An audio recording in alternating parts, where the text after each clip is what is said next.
पहले मुझे हाथ पैर तो पटकने दो, मैं बच्चे की तरह रोने दो। लगता है आज बर्फ पड़ने वाली है। Hi everyone, welcome to the Patriot Pair podcast, where we present our views on the raging issues, from geopolitics to culture and everything in between. So let's get into today's topic.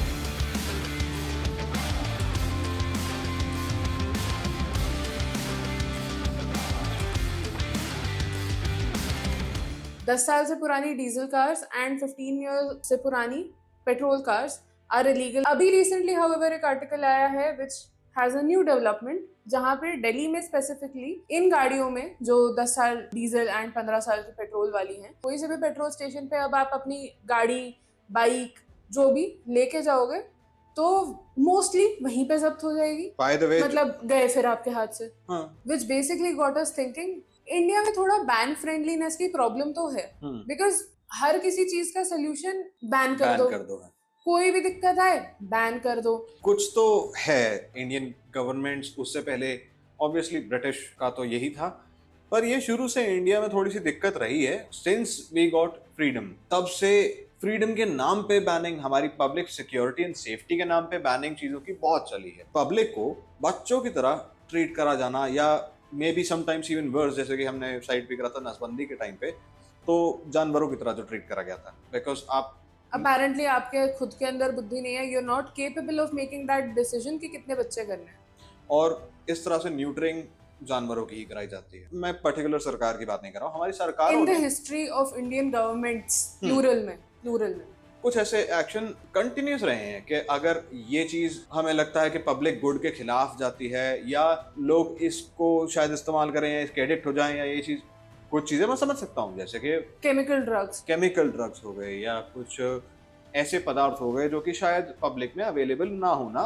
Make sense. Better है। तो हमारी सरकारों का कुछ ये थोड़ा सा रहा है। Now coming back to the thing, जो अभी हमने ये आर्टिकल देखा रिगार्डिंग कि आपका व्हीकल वहीं पे जब्त हो जाएगा। Perspective is greenery, perspective is the thing, the reason जिसके कारण एक्सक्यूज के साथ में इन ये रेगुलेशंस लाए जा रहे हैं। और ये एनजीटी ने भी जो करा कि हम 10 साल तक डीजल की गाड़ी, 15 साल तक पेट्रोल की गाड़ी चला सकते हैं। एनजीटी ने ये रिगार्डिंग ये 10-15 साल का नियम पीएमओ की गाड़ियों तक को नहीं छोड़ा। दिल्ली की सरकार ने तो खैर उसको थोड़ा आगे बढ़ा दिया और ये कहा कि पेट्रोल पंप पे ही जब्त हो जाएगी। पर ओवरऑल जो ये रेगुलेशन है, ये भी I don't think is the most sensible regulation. Definitely is not. पहली बात तो इससे पोल्यूशन चेक सर्टिफिकेट तो ऑब्सोलेट हो ही जाता है। हाँ, बिकॉज 10 या 15 साल अपने व्हीकल की चेकिंग क्यों ही करवा रहे हो if it is actually qualified to be on the road. ये सिर्फ इस मायने पे है कि कितने साल हो गए हैं उस व्हीकल को, डजंट मैटर कि वो एक्चुअली कितनी बढ़िया हेल्थ में मेंटेन्ड है, नहीं है, क्या है, एज इज द लिमिट। अब मान लीजिए मेरा डीजल व्हीकल है, 10 साल तक उसकी परफेक्ट पोल्यूशन है, पर परफेक्ट उसकी पोल्यूशन रिपोर्ट्स रही हैं, परफेक्ट वो चल रहा है। 11वें साल पे उसमें ऐसा क्या चेंज हो जाएगा कि मैं उसका पोल्यूशन रिपोर्ट देखकर भी फिर भी मैं उस व्हीकल को नहीं चला सकता, चाहे उसका पोल्यूशन फिर भी अंडर कंट्रोल है, एवरीथिंग इज एब्सोल्युटली करेक्ट। और अगर ऐसा है कि चलो 11वें साल पे ऐसा कुछ हो जाता है, तो फिर मैं 10 साल उसको इतना ध्यान क्यों रख रहा हूँ? एक व्हीकल ऑलरेडी, हर व्हीकल ऑलरेडी डेप्रिशिएटिंग एसेट है। ये नियम तो उस एसेट को और जोर से, उसका डेप्रिसिएशन साइकिल इतनी जोर से आगे बढ़ा देता है, क्योंकि 10 साल के बाद वो एब्सोल्युटली ऑब्सोलीट है। Exactly. And again the point is, अगर मेन गोल एनवायरमेंटल कंजर्वेशन है कि पोल्यूशन से बचाएं वगैरह वगैरह वगैरह, हम नई गाड़ियां प्रोड्यूस करने में एग्जैक्टली कितना अमाउंट ऑफ डैमेज अपने एनवायरमेंट को कर देंगे टू रिप्लेस दोज। अब जिस इंसान ने 10 साल तक गाड़ी, 15 साल तक गाड़ी या बाइक या वॉट चलाया है, ऐसा तो है नहीं कि वो वापस से अब नहीं खरीदेगा। नहीं, पहली बात तो उस इंसान का पैसे का लॉस हो रहा है, बहुत सारा पैसा उसमें से टैक्सेस में भी जाएगा, तो सरकार का तो फायदा हो रहा है। रोड टैक्स भी लगेगा, जिसमें कि रोड बहुत जगह मिसिंग मिलेगी। लग्जरी टैक्स लगेगा। And everyone is not capable कि हर 10 साल 15 साल में नई गाड़ी ले ले। And even if they are capable, it is still a frivolous expense. वो सेंसलेस है ना। हर 10 साल में वो एक गाड़ी का एक्सपेंस आपको खर्च करना पड़ रहा है, एक incremental expense. It's still a frivolous expense. If you can keep maintaining and using your existing car, वो जबरदस्ती आपके ऊपर एक फोर्स किया जा रहा है कि नहीं नहीं, अब आप यूज कर सकते ही नहीं हो, अलाउड ही नहीं है। वो गाड़ी अगर 1 साल और चल जाए, 2 साल और चल जाए, मे बी 5 साल और चल जाए, तो क्या वो उतना पोल्यूशन कर सकती है? अगर आप पूरी कोशिश भी करें उस गाड़ी से पोल्यूशन करने की, तो क्या वो इतना पोल्यूशन कर सकती है जितना एक गाड़ी को, एक और नई गाड़ी को बनाने में? आजकल तो ज्यादातर गाड़ियों के ज्यादातर पार्ट्स प्लास्टिक से ही बनते हैं, from buttons to half the chassis is plastic. 11वें साल के बाद में वही गाड़ी 15 यूनिट्स ऑफ पोल्यूशन करना शुरू कर देती है।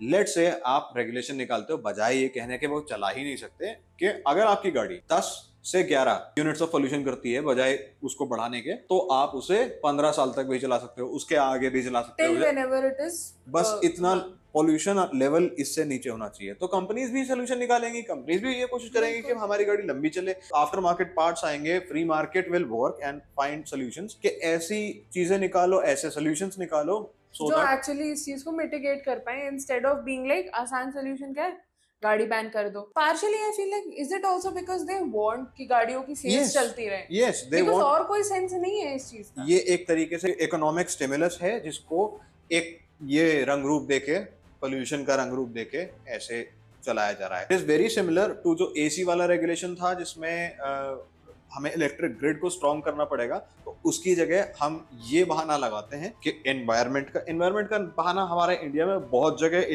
इस समय तो लग रहा है at least. Which follows into our previous video जहाँ पे we have discussed कि भैया पैंडर करना बंद करो, हमें डेवलप करने की जरूरत है देश को।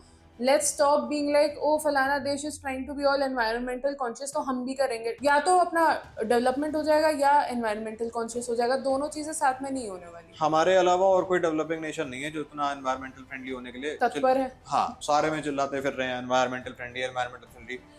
2050 तक बोला था कि we will be carbon neutral. 2070 तक हमारी सरकार बोलती है कि हम कार्बन न्यूट्रल हो जाएंगे। अमेरिका और यूके जैसे देश तो आज तक कार्बन न्यूट्रल हुए नहीं। चाइना नहीं है, चाइना तो होगा भी नहीं। चाइना को तो अपना उद्धार करना है, उन्हें इस बात से मतलब नहीं है कि बाकी दुनिया क्या कर रही है। हमें ये इतना मतलब, ये सब कह के बहाना मिलता है कि हमें अपनी इकोनॉमी को स्टिमुलेट करना है, तो हम गाड़ियों की सेल कैसे बढ़वाएं, अरे environment. But at the same time हमें इस बात पे रोना भी है कि we have too many cars on the road and too many cars are being bought. And देखो कार सेल्स कितनी बढ़ गई है विद टाइम। 10 साल 15 साल पे बैन तो करनी बंद करो, कोई क्यों गाड़ी नहीं खरीदेगा, वो बैन करना बंद करो, ऑटोमेटिकली सेल्स हाफ हो जाएंगे। और एक और चीज कि रोड सेफ्टी नहीं है। एक तो रोड सेफ्टी बहुत सारे कारणों से नहीं है, पर गाड़ियों में भी सेफ्टी लेवल आजकल बहुत कम है। क्यों? उसमें उतनी स्टर्डीनेस आप गाड़ी में लगाओगे ही क्यों, जो चलनी ही 10 साल है। हद से ऐसे पेपर मैशे गाड़ियां बिक रही हैं आजकल, लाइक क्रम्पल एट, लाइक उसे पोक कर दो और टूट जाएगी। पहले जो मारुति की 800 आया करती थी, I know a lot of guys will relate to this, आज भी वो गाड़ी आज भी चल सकती है। It's a hunk of metal, it's a block of solid metal. Tata की गाड़ियां जो पहले आया करती थी वो आज भी चल सकती हैं। प्लान्ड ऑब्सोलेसेंस हो रहा है हर जगह, फ्रॉम गवर्नमेंटल लेवल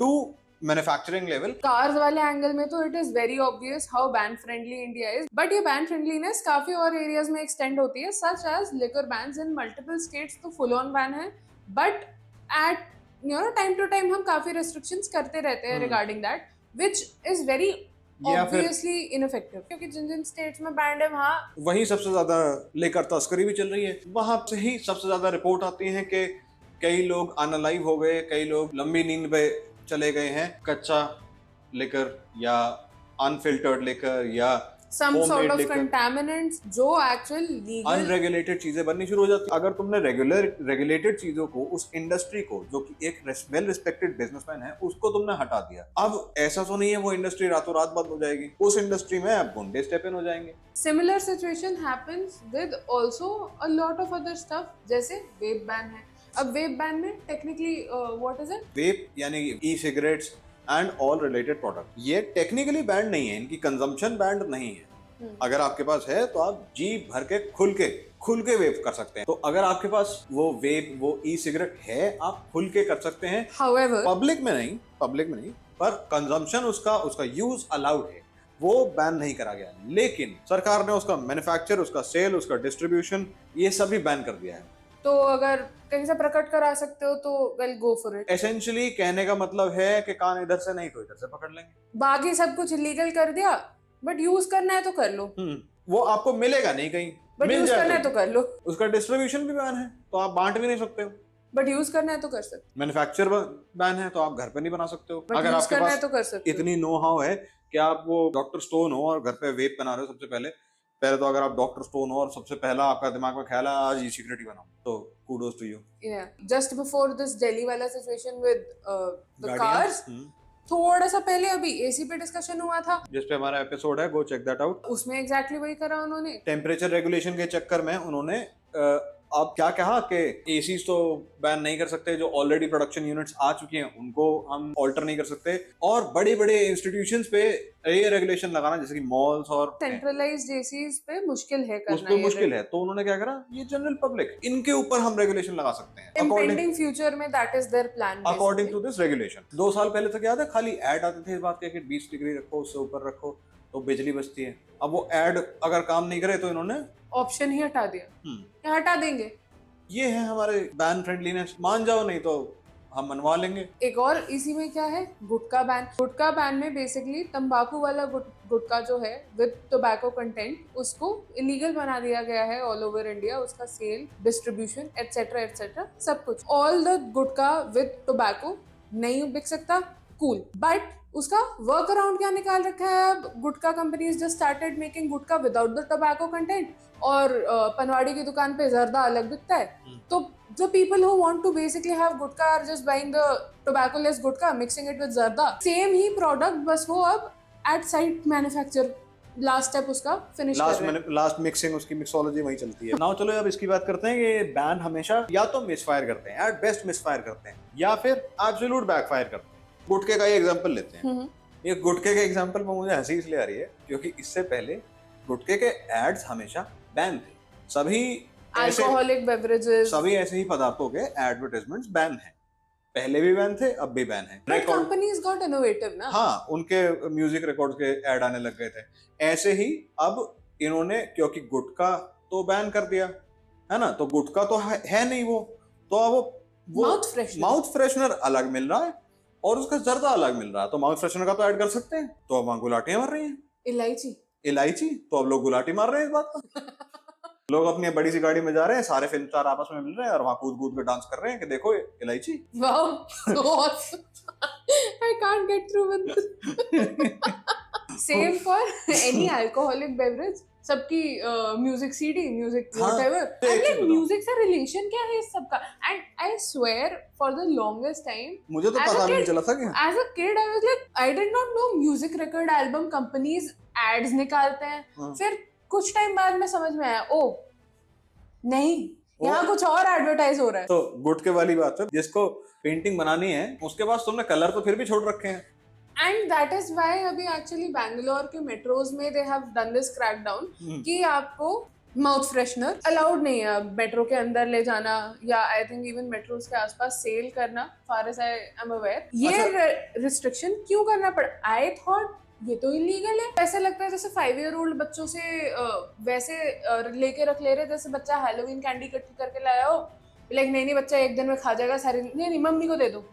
नो बेटा, ये जो मेट्रो स्टेशन के पास में नहीं बिक सकता, ये तो वैसे ही जैसे हाईवे के 500 मीटर तक कोई लेकर नहीं बिक सकता, 600 मीटर पर खरीद लगा जिसको पीनी है।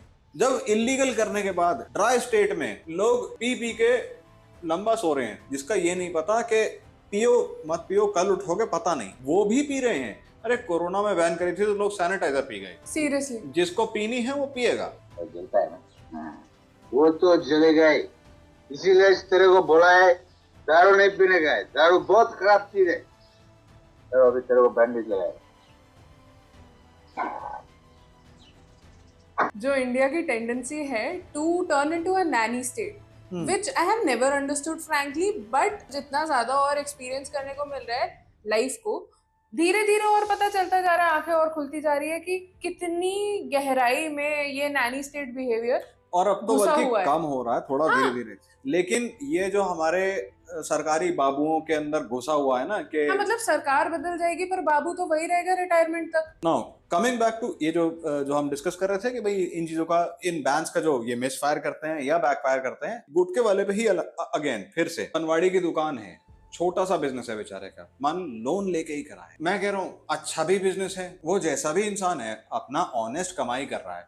श्योर वो एक बार को सोसाइटल नॉर्म से बाहर जाके और नॉट द मोस्ट सेवरी, हाँ, लेकिन वो अपना घर चलाने का तरीका देख रहा है, उससे जो बन पड़ा वो काम कर रहा है। वो इंसान 4 पैसे बचाने के लिए अपना स्टॉक डायरेक्टली डिस्ट्रीब्यूटर से खरीदता है, मेट्रो में जाता है और अपने छोटे पे। स्टॉल पे, अपने शॉप पे जाता है, मान लीजिए बड़ी शॉप है, छोटा स्टॉल है, जो भी है, डिस्ट्रीब्यूटर से सामान उठाता है अपना, उसके लिए तो वो गुड्स ही हैं, वो तो एंड कंज्यूमर के लिए गुटखा है, उसके लिए तो वो उसके गुड्स हैं, वो वहां से अपनी गुड्स उठाता है, अपनी शॉप पे जाता है कि यहाँ बेचेगा, बीच में वो मेट्रो का इस्तेमाल करता है ताकि ऑटो के पैसे बचें, ताकि उसके और ट्रांसपोर्ट के पैसे बचे, उसके तेल के पैसे बचे, वो उस पब्लिक गुड का इस्तेमाल कर रहा है जो गवर्नमेंट ने उसी के टैक्स मनी से इसीलिए बनाई कि उसका उद्धार हो, उसी को फायदा हो।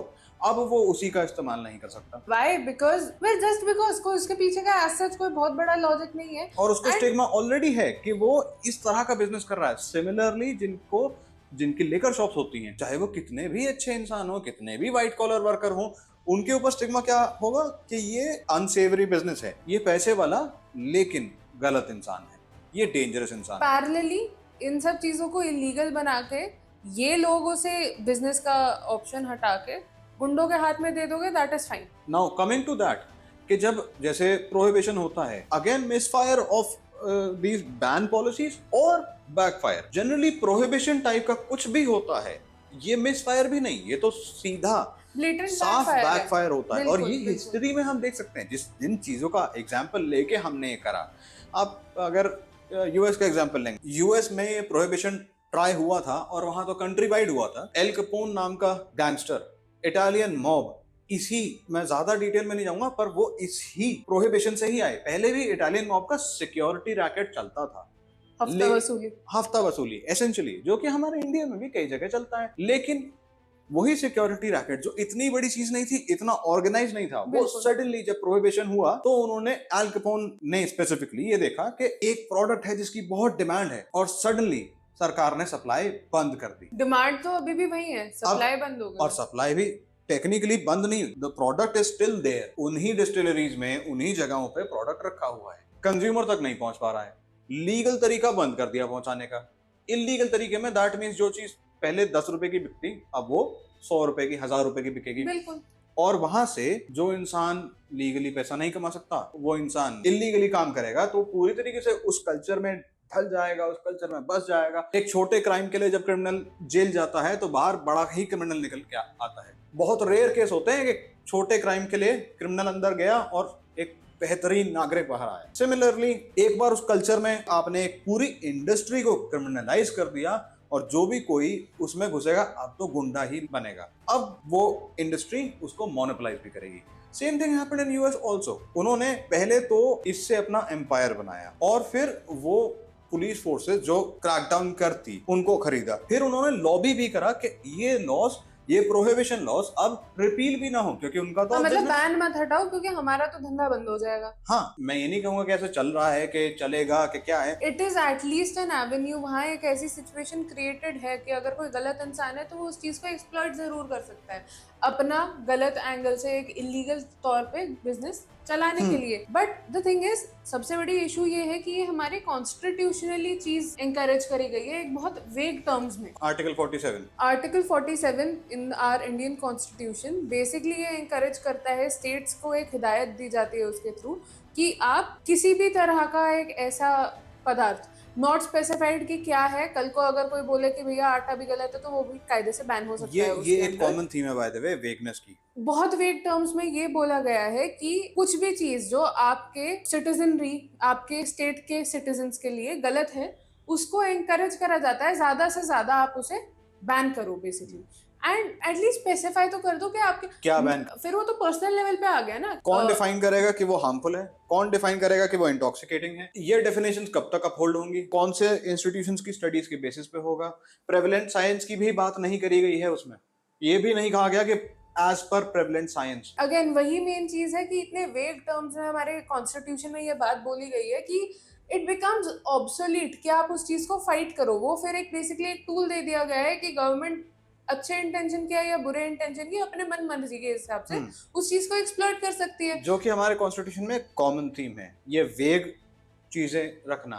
एंड इसके थ्रू कई चीजें ऐसे वेग टर्मिनोलॉजी के थ्रू कई चीजें बैन करी जाती हैं, ऐसे वेग टर्मिनोलॉजी के थ्रू कई राइट्स हमारे कर्टेल हो सकते हैं। द मोमेंट आप एक इंडस्ट्री को क्रिमिनलाइज करते हैं, चाहे उसके लिए आपने 6 महीने का नोटिस दिया है, सडनली जिसने अपनी सेविंग्स उस बिजनेस में लगाई हैं it is not just the criminal element जो डेंजरस है, it is not just the cottage criminal industries जो वहां से निकल के आते हैं जो डेंजरस हैं। बिल्कुल। डेंजरस ये भी है कि सडनली किसी का व्यापार रातों रात बंद हो गया, जस्ट बिकॉज मन कर रहा था, वाइब आ रही थी, सरकार चेंज हुई और व्यापार बंद। अगर कोई अल्कोहल कंजम्पशन कर रहा है, कोई स्मोक कर रहा है, कोई गुटखा खा रहा है, इस टाइप का कोई भी कंजम्पशन कर रहा है, हेल्थ के लिए तो कोई कर नहीं रहा है। इट इज ऑब्वियस, जो भी कोई ये खा रहा है, पी रहा है, जो भी कर रहा है, they are doing it not for the health factor, health बनाने के लिए नहीं कर रहा है ये कोई भी। तुम्हारे खाने पीने का ख्याल तुम्हारी सेक्रेटरी रख सकती है।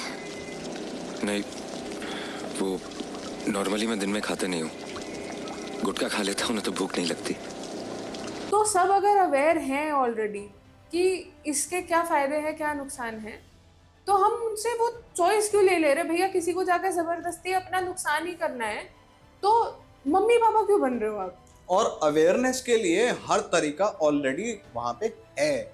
अवेयरनेस इससे ज्यादा नहीं हो सकती, अवेयरनेस ऑलरेडी बहुत ज्यादा है, इससे ज्यादा अवेयरनेस पॉसिबल नहीं है।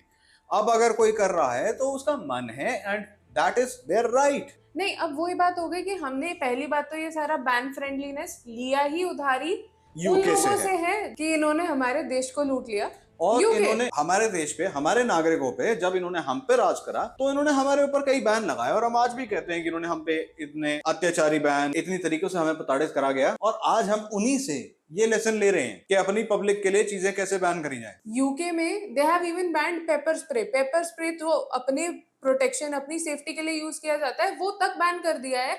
How are we taking inspiration from a country जहां वो तक बैन कर दिया है? और वहां पे शेफ्स को नाइफ के लिए लाइसेंस चाहिए। हाँ, कि चाकू आप लेके घूम रहे हो, ऐसे कैसे पब्लिक में चाकू लेके घूम रहे हो? ऐसा नहीं, और उनका ऐसा नहीं कि इतना लंबा चाकू लेकर घूम रहे हैं, वही हमारे वाला ही, वो लेके घूमने के लिए उन्हें वो चाहिए। ऐसा नहीं लेके घूमने मतलब सड़क पे ऐसे चलने।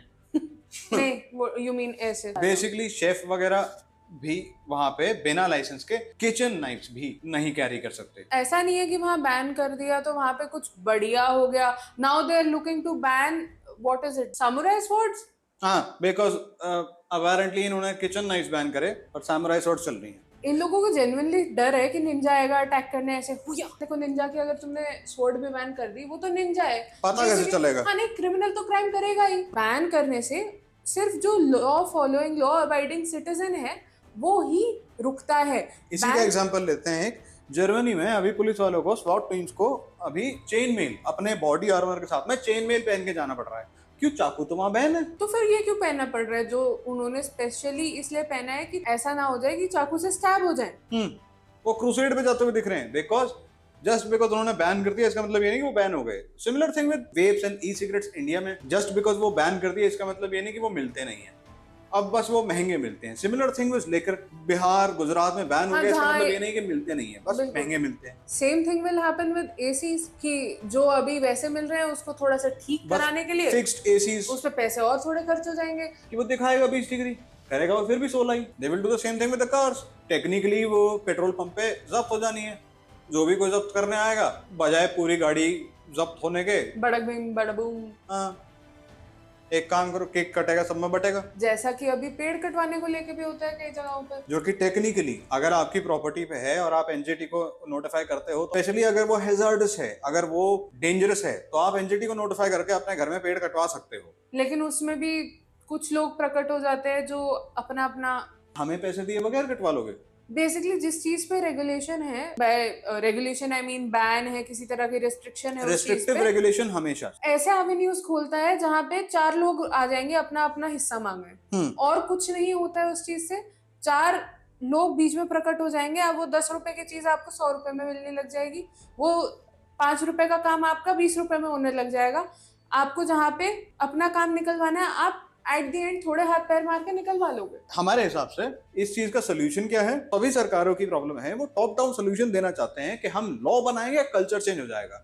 But politics is downstream from culture. जब हम अपना कल्चर चेंज करेंगे कि अगर लेकर कंजम्पशन हमारे कल्चर के हिसाब से धीरे धीरे बैड होना शुरू होगा। हम जब किसी चीज को बैन करते हैं तो वो दुर्लभ हो जाती है, वो रेयर हो जाती है, और फिर बच्चे उसको सीक आउट करते हैं। ये तो आप छोटे से छोटे 2 साल के बच्चे को आप ये बोल के देखो कि बेटा इसे मत छू, उसका दिमाग कॉन्स्टेंटली ये रहेगा इसको छू के देखना है क्या होता है इसमें। Same mentality happens at a bigger scale. आप, ये ह्यूमन साइकोलॉजी है। अब जैसे even technically Alcohol is banned for under 21 to 25 depending on which state. हमारे कितने व्यूअर्स हैं जिनसे मैं ये सवाल नहीं पूछने वाला हूँ by the way. There are a lot of kids who do consume such products at an underage stage. तो कौन बेच रहा है उन्हें? Illegal है ना?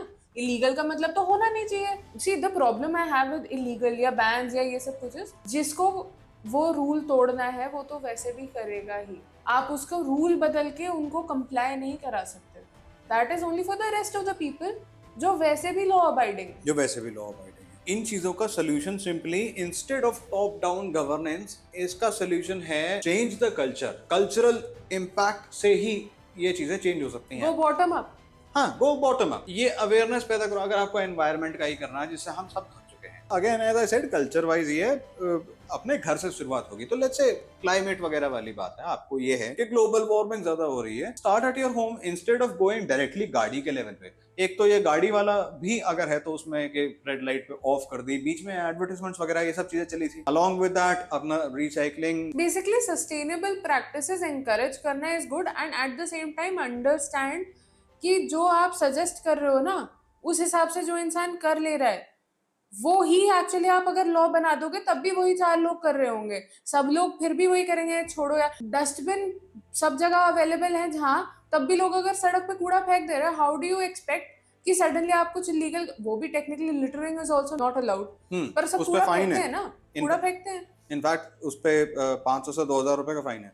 लेकिन पॉइंट इज, जब आपके कल्चर में आ जाएगा कि littering is a bad thing, तो लिटरिंग बंद होगी। आप कितने भी लॉ बनाते रहो, आप कितना भी उस पे रेगुलेशन लगाते रहो, 2000 का 10,000 का तो फाइन। आप बच्चों को बेसिक चीजें सिखाओ, लाइक आप रूम लीव करो तो फैन लाइट ऑफ करके जाओ, आप जब सुबह दांत ब्रश करो तो don't leave the tap running. Simple things जहाँ पे पानी या एनी अदर रिसोर्स की वेस्टेज ना हो, but that does not mean cutting down into utilization of resources, and that does not mean curtailing the rights of those individuals. Top down governance will never have the same impact. जमीन से जो impact आना शुरू होगा, जो culture से, जो घर बार से इम्पैक्ट आएगा, वो सरकार के नियमों से और चीजों को इलीगल बनाने से कभी नहीं आएगा। बिल्कुल। फॉर एग्जाम्पल, अगेन अगर हम लेकर की बात करें, अगर हम गुटखे की बात करें, अगर हम टबैको प्रोडक्ट्स की बात करें, जब ये चीजें कूल होनी बंद हो जाएंगी, जो कि आई अंडरस्टैंड बहुत मुश्किल है, बहुत रेयर है, लेकिन उस पे, इसका मतलब ये तो नहीं है कि उस पर काम करना ही बंद कर दो और बस बैन कर दो। जितना बैन करेंगे उतना और जोर से बच्चे करेंगे। बिल्कुल। एंड अब जैसे for example with the whole cars वाला सिचुएशन जो है, ये अगर किसी को जिद ही है, मेरी 15 साल पुरानी बाइक है और मैं तो यही चलाऊंगा, मैं चाहे अपनी नई बाइक में से तेल निकाल निकाल के उसमें डाल के चलाना शुरू करूं, मैं कुछ भी करूंगा, मुझे तो चलानी, कैसे रोक लोगे? इलीगल कर दिया ना, जिसको चलानी हो चला लेगा। क्रिमिनल तो क्राइम करेगा। हर तर्क का वितर्क है, हर नियम का तोड़ है, सिर्फ एक लॉ अबाइडिंग सिटीजन पे फर्क पड़ेगा। ग्राउंड लेवल पे जब वर्क करना स्टार्ट करेंगे इन सब चीजों को लेके, that is how we will get to the point जहां, जैसे अब हम फॉरेन कंट्रीज में जाते हैं, वहां कूड़ा नहीं फेंकते लोग, बिकॉज दे नो कि यहाँ पे फाइन है। पता सबको, बेसिकली पता सबको है कि गलत है। यहाँ पे कर लेंगे, वहां पे नहीं करेंगे, यहाँ पे जे वॉकिंग कर लेंगे, वहां पे नहीं करेंगे, बिकॉज इनहेरेंटली एक वहां का कल्चर बन चुका है कि नहीं, ये नहीं करना होता। क्योंकि जब आप वहां पे ये सेम काम करोगे तो 4 लोग आपको देखेंगे और कहेंगे देखो कैसे कर रहा है। आप 5 लोगों के ग्रुप में जा रहे हैं और आप क्रॉस करने के लिए सिर्फ और सिर्फ खाली जीब्रा क्रॉसिंग या ओवरपास ब्रिज और इन सब चीजों का इस्तेमाल करते हैं, तो वो 5 लोग भी शायद आपको ये कह दें, पागल है क्या भाई, यहीं से निकल जाना, इतना लंबा क्यों जा रहा है। हाँ, और for example I remember the time I was in school, मैं हमेशा कूड़ा जो भी था अपना संभाल के, if I'm not able to get to a dustbin, I would keep it in a side pocket of my bag. And a lot of people just told me कि फेंक दो ना, क्या फर्क पड़ रहा है, अपना बैग गंदा कर रहे हो। हाँ, and I am like, bag तो धुल जाएगा। जो काम आप अगर 2 मिनट की एफर्ट लगा के ओवरऑल कर सकते हो, किसी और के लिए क्रिएट मत करो कि कोई और आएगा साफ कर जाएगा। सिमिलर थिंग अपने घर में जब आपका मेड आती है, तो ऐसा तो नहीं है कि जस्ट बिकॉज मेड तो लगी हुई है तो बाहर से मिट्टी ला के जमीन में फेंकते हो क्या आंटी, ये भी। How it starts at the home level is, बच्चा कुछ गंदगी फैलाता है एंड यू लाइक, हट जा बेटा, मम्मी साफ कर देगी। That is how it comes to the home level, जहाँ पे वी आर लाइक, अपने बच्चे को एफर्ट ना करना पड़े, हम सब कुछ कर देंगे। एंड वही बच्चे इवेंचुअली बड़े होके they become the sort of people who are like, कोई और ही मेरे लिए सब कुछ कर देगा, मुझे हाथ ना हिलाना पड़े। जब एफर्ट नहीं करनी पड़ती तो सीखने को भी नहीं मिलता। काफी कुछ आज डिस्कस हुआ है, where we went into this thing of India का बैन फ्रेंडलीनेस, कैसे हमने अपने जहाँ से इंस्पिरेशन लिया है वो तो बैन्स को लेके कुछ ज्यादा ही आगे निकल चुके हैं, पर हम एट सम पॉइंट्स रिस्ट्रिक्ट करने की कोशिश कर रहे हैं अपने बैन क्रेज को।